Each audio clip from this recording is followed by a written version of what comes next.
Kalau tahun 2024 ini di Indonesia ada 1.836 spesies burung. Sampai hafal guys. Iya. Kayaknya migran tuh deh Kang. Ya bener ini yang migran ini.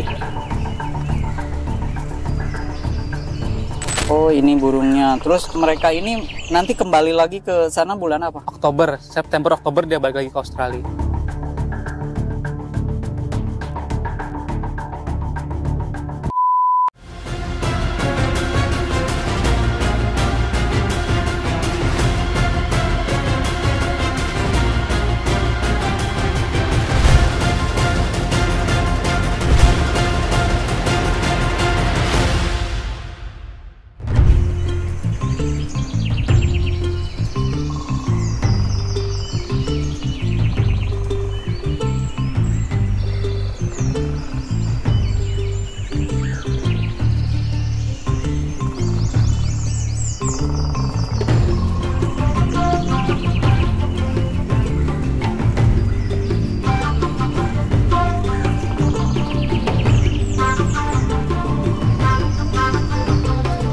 Hai, assalamualaikum guys. Kembali lagi di Birdwatching The Hakim Aviary. Di episode kali ini saya lagi bersama Bang Yasin dari Burung Indonesia. Karena di episode sebelumnya saya udah mengenalkan beliau waktu birdwatching di hutan kota di daerah mana waktu itu? Di Jakarta Timur. Di Jakarta Timur ya, di apa namanya? Hutan Kota Munjul. Hutan Kota Munjul. Nah itu dia. Yang belum nonton silakan nonton. Ada 2 episode sebelumnya bersama Burung Indonesia. Di situ ada Bang Yasin yang banyak menjelaskan tentang literasi burung yang kita dapatkan di hutan kota tersebut. Nah sekarang sebetulnya Bang Yasin ini latar belakangnya seperti apa atau asalnya dari mana? Asalnya dulu deh. Oke, nama lengkapnya Yasin Humaidi, biasa dipanggil Yasin. Asal saya dari Cirebon. Ya tapi sekarang udah tinggal di Bekasi. Jadi kalau mau ketemu saya bisa di Cirebon. Tapi itu kalau libur. Kalau nggak libur adanya di Bekasi. Gitu Kang. Itu aja. Terus dulu pendidikannya di mana? Oh ya, sekarang saya baru menyelesaikan pendidikan di Fakultas Kehutanan Universitas Nusa Bangsa di Bogor, Kang. Oke. Kemarin kan kita sempat jalan-jalan ke hutan kota, terus kita memperkenalkan literasi burung. Itu bisa memahami literasi burung itu sebenarnya berawal dari apa? Kok bisa tahu gitu? Sekolahnya di mana gitu? Kok bisa tahu seperti itu gitu? Ini burung ini kayak saya kan hobi nih, hobi burung itu saya belajar dari teman-teman, terus saya belajar juga dari media sosial, saya belajar juga dari macam-macam lah. Kalau Bang Yasin tuh sekolahnya di mana bisa tahu seperti itu? Jadi kan emang ya sebelum saya dulu kuliah juga saya awalnya di pecinta alam kebetulan ya. Di SMA pecinta alam sudah aktif tuh yang namanya naik gunung, masuk hutan.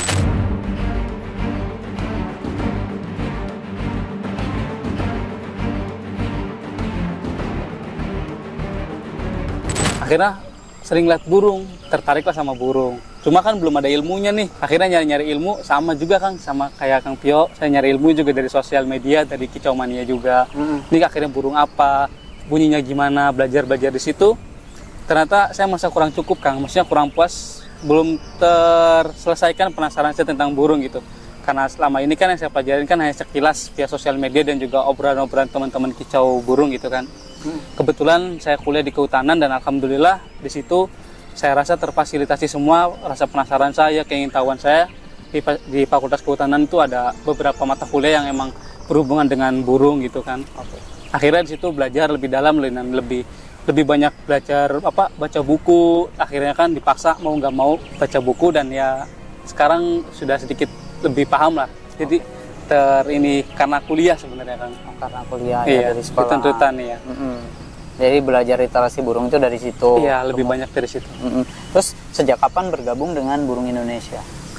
Sejak bahkan sebelum kuliah saya udah mulai bergabung Kang.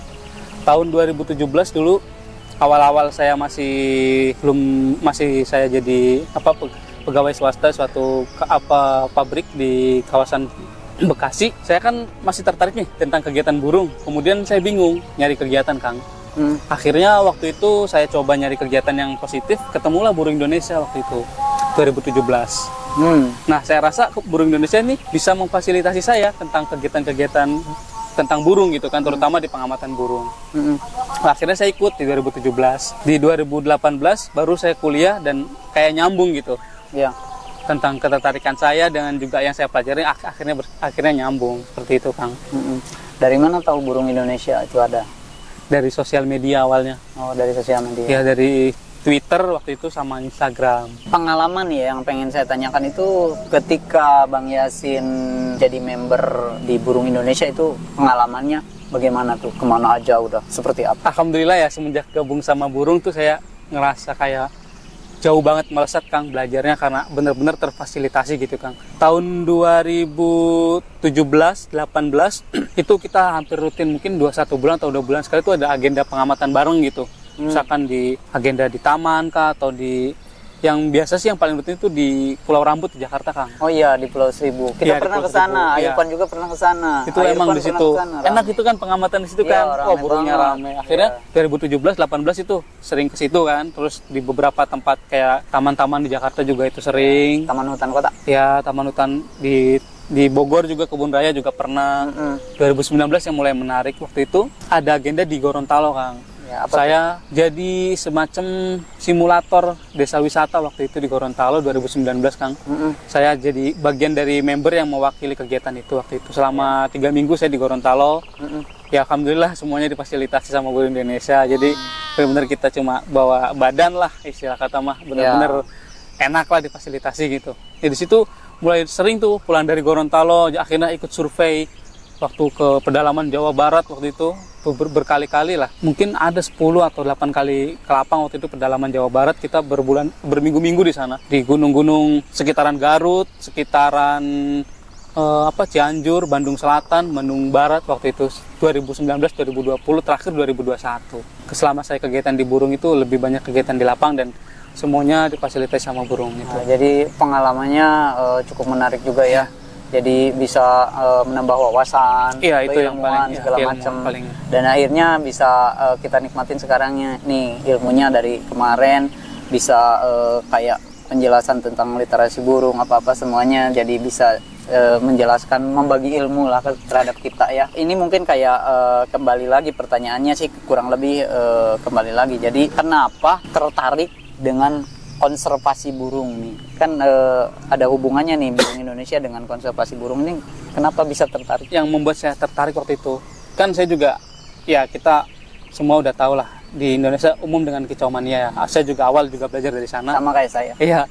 Ketika itu saya tetangga ya, bukan saya ikut-ikut sering ngobrol tentang burung. Ternyata saya ngalami sendiri burung itu ternyata udah nggak banyak gitu, Kang. Sekitar 2016-17an waktu itu, kok burung udah semakin sedikit, semakin sulit. Kata orang tua dulu di sini loh masih ada ini dulu. Iya, iya. Kok kenapa bisa Di kayak halaman gini gitu rumah kan? Iya. gitu. Kata orang tua di belakang rumah aja dulu kalau mau lihat sikatan itu gampang. Dulu aja kalau mau lihat ini gampang. Kok sekarang aku Pleci nggak gitu tahu kan, ya? depan rumah banyak Masa gitu. pengen lihat pleci aja sekarang harus ke hutan dalam gitu baru bisa lihat. Akhirnya situ aku ngerasa ada yang salah dan ini harus ada yang diperbaiki. Akhirnya ya itu salah satu yang saya lakukan ya, ikut member Burung Indonesia sama ngambil kuliah di kehutanan, Kang. Jadi latar belakang kenapa saya tertarik konservasi karena saya merasa prihatin dengan lingkungan sekitar saya, Kang. Jadi kenapa burung bisa sekarang sulit gitu, yang kata orang tua katanya masih gampang dulu Ya. tuh semua serba ada, Ya, sekarang betul. kenapa nggak ada gitu. Betul. Sama Di situ- kayak yang dialamin sama saya Iya, gitu. makanya saya terketuk di hati saya tuh kayak ngerasa ini apa yang salah gitu. Ini kenapa bisa kayak gini, makanya saya tertarik konservasi seperti itu, Kang, awalnya. Kalau udah punya kesadaran seperti itu, berarti itu juga sebetulnya harus menginspirasi kita semua, guys. Iya. Jadi ketika ada seseorang yang tiba-tiba tertarik dengan konservasi karena sadar bahwa di lingkungannya dulu di sini banyak burung, di halaman rumah kita dulu banyak burung, di belakang rumah kita dulu banyak burung, tapi sekarang udah nggak ada lagi, udah kemana ya? Harus kalau pengen nyari burung kita harus ke taman burung atau ke hutan yang lebih luas atau ke lereng gunung, bahkan jumlahnya itu tidak terlalu banyak gitu, jadi sedikit lah gitu. Apalagi di depan rumah sekarang udah sangat sepi ya, hampir tidak ada. Banyakannya sih di kandang-kandang, kurang lebih seperti itu. Atau harus ke apiari, yang apiari juga tidak terlalu banyak jumlahnya, cuman ada di bawah sekitar 200 ekor lah, sedikit, tidak terlalu banyak. Nah, terus kalau udah begini nih, apa yang pengen dilakukan oleh Bang Yasin ke depannya nih? Misalkan kayak harapannya apa? Mungkin karena ya saya udah terlanjur, maksudnya bukan saya udah niat hati terjun di konservasi. Yang pertama saya lakukan mungkin menjaga dari lingkungan keluarga sih Kang, terutama keluarga dan teman itu buat ikut dalam menjaga kelestarian burung. Misalkan ngajak teman-teman keluarga dulu jangan pelihara burung, terutama misalkan yang udah pelihara ya udah gak usah nambah lagi gitu, yang udah aja yang ada dijaga gitu.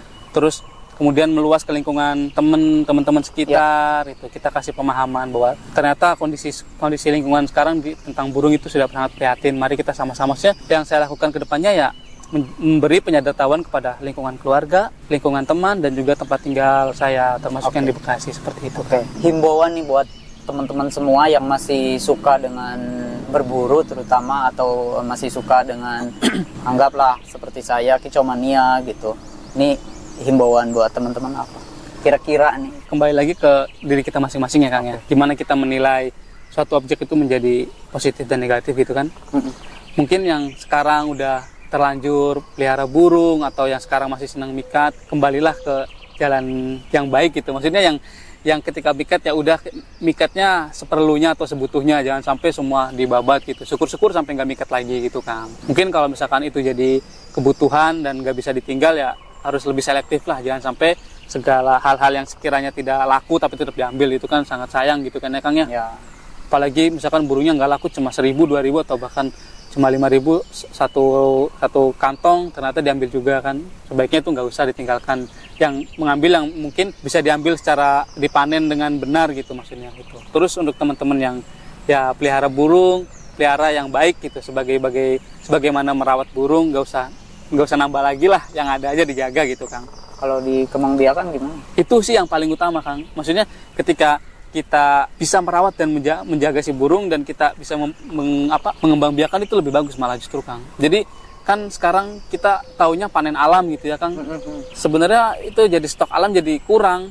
Kalau misalkan stok peliharaan atau yang ternakan banyak, mungkin yang alam juga seharusnya masih terjaga kan. Itu penting sih Kang. Nah itu solusinya. Jadi kalau kita tidak bisa meninggalkan hobi kita sebagai kicomania, hobi kita sebagai memelihara burung, karena kayaknya sepi deh di rumah kalau nggak ada suara burung, karena itu udah mendarah daging, nggak bisa ditinggalkan lah, nggak bisa dipaksa juga kan, kembali lagi ke orangnya sendiri gitu. Ya mungkin solusinya itu, kalau ada burung ya dikembangbiakan, dan mungkin kalau membeli juga burung yang hasil breeding gitu. Jadi kalau bisa tidak menangkap burung atau membeli burung yang hasil tangkapan di alam. Kurang lebih seperti itu. Itu yang bisa kita petik dari obrolan kita kali ini. Kalau yang pengen mengenal lebih jauh Kang Yasin atau Bang Yasin ini, atau Mas Yasin deh, kalau asalnya dari Cirebon ya, punya media sosial gak? Facebook kah, TikTok atau apa gitu? Silakan. Kemana? Kebetulan saya aktif di sosial media tuh di Instagram sama di Facebook Kang. Di Facebook Ahmad Yasin Humaidi, kalau di Instagram Yasin Humaidi _ nih. Ada yang mau disampaikan nih terakhir sebelum kita tutup? Sedikit ini aja Kang, closing statement ya Kang. Ini berdasarkan pengalaman pribadi, saya merasa ternyata burung itu lebih indah di alam. Dan itu kita akan mendapat kepuasan yang tidak pernah terganti dengan ketika kita melihat burung di dalam sangkar. Terima kasih Kang. Cukup mengharu biru ya. Jadi kurang lebih itu pemaparan tadi dari Mas Yasin ya, dari awal sampai akhirnya udah kita simak. Ini sangat bermanfaat sekali, terutama buat saya sendiri yang langsung mendengarkan pengalaman-pengalaman beliau untuk menyadarkan kita betapa pentingnya berkonservasi burung, karena ternyata burung di Indonesia itu udah sangat menipis jumlahnya. Dan mudah-mudahan tayangan ini bermanfaat buat kita semua dan jadi bahan acuan buat kita semua untuk penyadaran diri. Wassalamualaikum warahmatullahi wabarakatuh.